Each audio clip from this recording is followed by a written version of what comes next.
We spent 8 days in Osaka with our kids, using it as our home base while also taking in a couple of day trips to Kyoto along the way. From the energy of Dotonburi to the places the kids couldn't get enough of, and the small family moments that ended up meaning the most.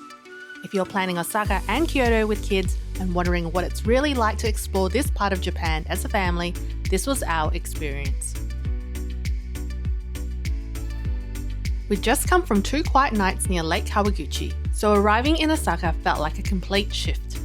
More energy, more food, and a much livelier pace with the kids. Getting there was actually easier than we expected. A bus, then the Shinkansen, just one transfer and time to relax along the way. We stayed at Mimaru Osaka Namba station, and it ended up being such a great base for this trip. Everything we needed was close by: food, shopping, and easy access to transport. The room layout made a big difference too. Having a separate sleeping area meant the kids could go to bed while we still had space to unwind and enjoy a quiet moment. I'm gonna bang my head. Okay, whose bunk bed's whose? Top, mine. Which top, one? This one? Top. Or that one? Whose is whose? This one. This one, mine. After settling into the room and unpacking, we headed straight out to explore. The streets were full of energy and the kids were instantly drawn in. For dinner, we kept it easy and settled into Kura Sushi, a fun and relaxed spot. What are they, Monty? Drumsticks?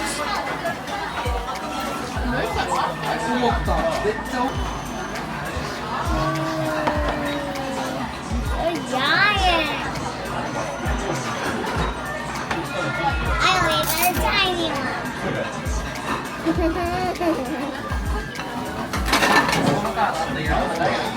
You got it. Get it in. What'd you get? Can I have a look? Is it a magnet or something? We wrapped up the night back at the hotel, playing a few board games in the lobby, a simple, easy end to our first day in Osaka.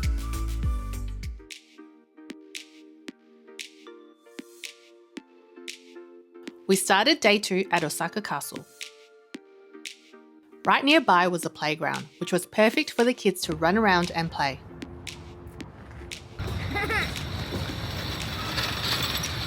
And like most days on this trip, a cold sweet drink was never far away. What is it? Strawberry frappuccino. Frappuccino. Later, we headed into the heart of the city, Dotonburi. It was busy, like really busy. We stopped for a quick photo at the iconic Glyco Running Man sign before deciding to move on to find somewhere a bit more relaxed for lunch. Ending up with a family favourite at a yakiniku spot. Hey Eden, what's your thumberator?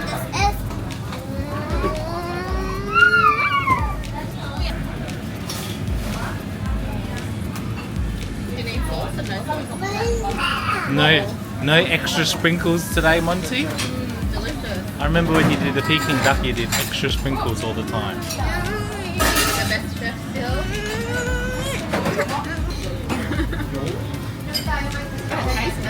Another finger lick.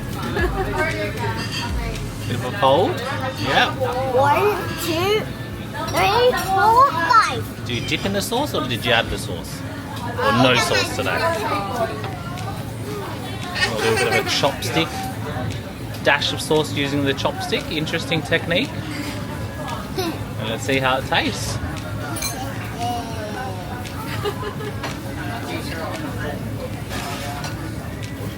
The evening was spent at Namba Parks, a huge shopping complex with an open rooftop and green spaces. The kids explored, played a few arcade games, and then chose their own dinner. Yes, I said you could have anything for dinner. What did you choose? Pancakes. If I don't get pancakes, I get ice cream. How do you make a pancake? You just put like a cake on a pan. Done. You got a pancake. Huh? What did you choose, Eden? This. Kids' choice dinner. Super puffy. This is the right hand. Yes. What do you want, Monty? Bread. Okay. Just the bread. Bread.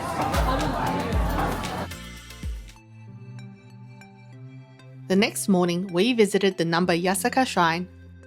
It's not a huge stop, but the giant lion head makes it one the kids instantly remembered. Then we jumped on the train and headed to Umeda, a more modern side of Osaka. The highlights for the kids were definitely the Pokemon Center and Nintendo store. Did we find it?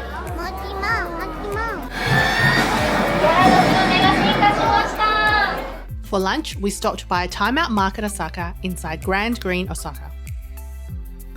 At the time, it felt a little quieter than we expected, with a few stores not open yet, so it probably wasn't a standout food stop for us personally.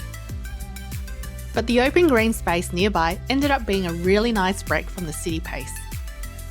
Dinner was kept nice and easy with yakiniku just around the corner from the hotel. Who's the best chef, Eden? And like most nights in Osaka, we finished the evening wandering through the streets of Namba with dessert in hand.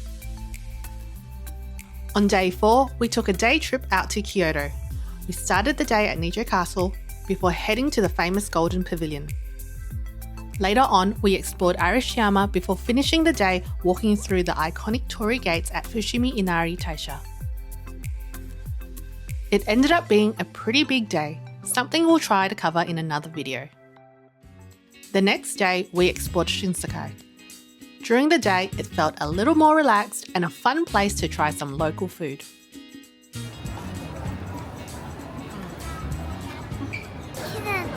Oh, I see it. Ew. Octopus. Ew. Try it, Monty. It's like eating squid. It's like eating squid. Try it.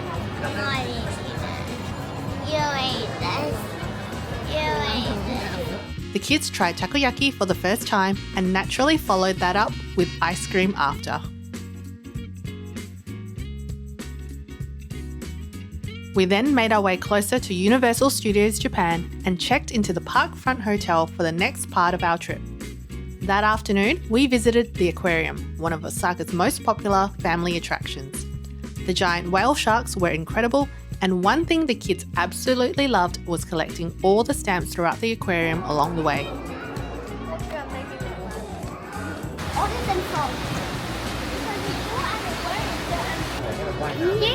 Oh, that guy just jumped up. Did you see him?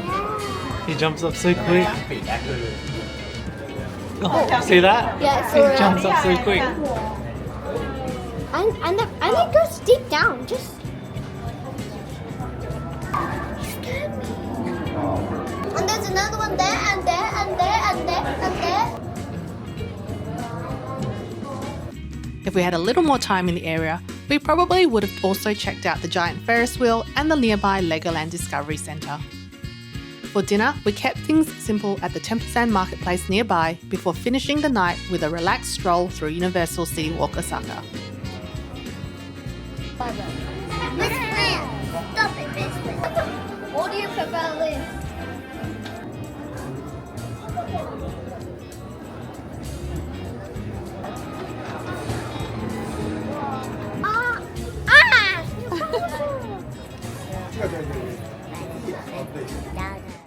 Day 5 was all about Universal Studios Japan. We managed to experience a lot in a single day, including using a 3-hour VIP experience, which honestly made a huge difference with the kids. But there's way too much to cover in detail in this video, so we'll share everything from our Universal Day in a separate video.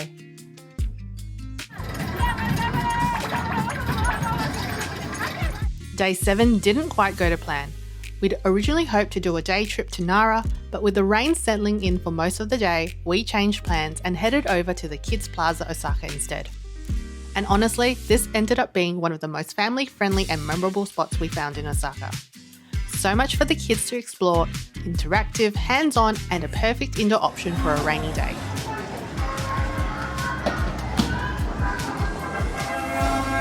(13.82 kilometers an hour. Nice.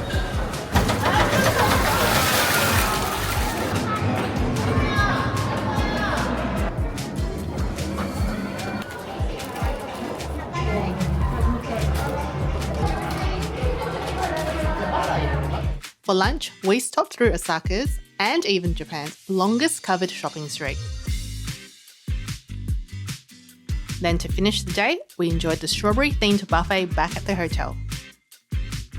For our final day, we headed back to Kyoto by train. We visited TeamLabs Biovortex, spent some time shopping at the Pokemon Center, and finished the day wandering through the old streets of Gion. Osaka gave us a bit of everything. Busy streets, amazing food, memorable family moments, and plenty of energy.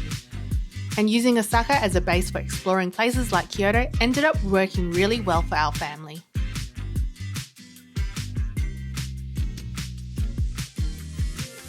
Thanks so much for following along on this part of our Japan trip, and we'll see you in the next one.